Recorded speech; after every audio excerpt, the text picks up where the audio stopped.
Innalillahi wa inna ilaihi rojiun, YouTuber asal Klaten Mbah Minto meninggal dunia.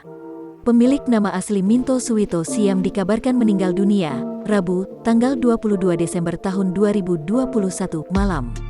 YouTuber berusia lanjut itu dikenal dengan video-video lucunya di media sosial. Kabar duka ini diunggah oleh YouTuber Ucup Klaten lewat akun Instagramnya @ucup_jbsklaten.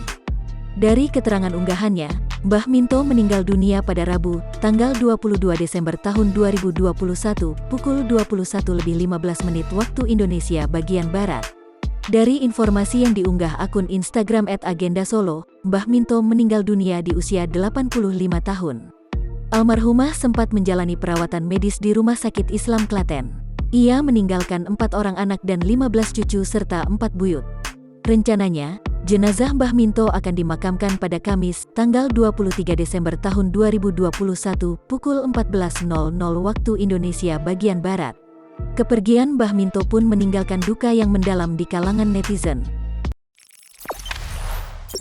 Jangan lupa subscribe, share, komen, dan like ya!